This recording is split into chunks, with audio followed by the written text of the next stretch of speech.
এই দোকানে যে চাকরি করেন কি অবস্থা, ভালো নেই? আচ্ছা, আলহামদুলিল্লাহ ভালো আছে ভাই। তো ভাই ডিউটি কত ঘন্টা ভাই? ওই ডিউটি 12 ঘন্টা 14 ঘন্টা ডিউটি হিসেব নেই ভাই। ও, তো বেতন পান কত? বেতন ভাই 1750। মাস টু মাস কি বেতন দিয়ে দেয় না ঘুরায়? না ভাই ঘুরে না, আলহামদুলিল্লাহ মালিক অনেক ভালো, আমার প্রতি মাসে বেতন ক্লিয়ার থাকে আলহামদুলিল্লাহ। ও, তো কতদিন যাবত এখানে চাকরি করতেছেন? ও মালিকের দোকানে প্রায় 2 বছর আছি ভাই। আরো কতদিন করতে পারবেন?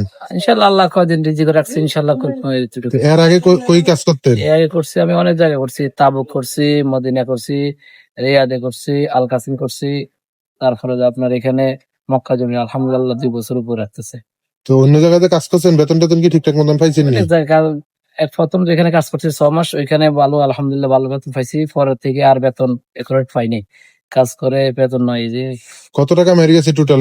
অনেক টাকা গেছে ভাই, এগুলো হিসাব করলেও বলা যাবে না ভাই। এরপর দালালে আবার চাকরির জন্য 3000 রিয়াল দিছি, ওটা মেরে দিছে। এরপর আর কি করবো, মক্কা জমিনে আসছি আলহামদুলিল্লাহ, আল্লাহ 2 বছর উপরে হয়েছে, ইনশাল্লাহ চাকরি করতেছি আলহামদুলিল্লাহ ভালো।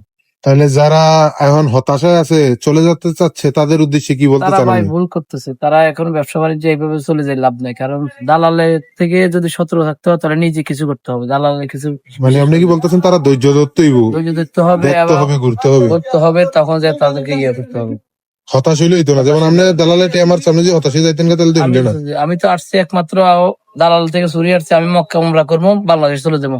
আলহামদুলিল্লাহ আমাকে 2 বছর রাখছে আলহামদুলিল্লাহ, বাকিটা আল্লাহ রিজিক যতদিন রাখতে পারে। তাহলে যারা চলে যেতে চাচ্ছে দেশে, তাদের উদ্দেশ্যে কি বলবেন আপনি? তাদেরকে, তারা যদি, অনেকে আছে একামা নাই, পাসপোর্ট নাই, কিছু নাই, ওরা যদি আপনার কাজকর্ম না পায় তাহলে তাদেরকে টাকা পয়সা না থাকলে খাওয়া খাইবে কিভাবে, ইয়ে করবে কিভাবে, ঠিক আছে। এই জন্য তারা চলে যাওয়া, তারা না যাইয়া একটু কাজকর্ম কম হোক, বেতন করলে অনেক ভালো হবে আশা করা, এই আর কি।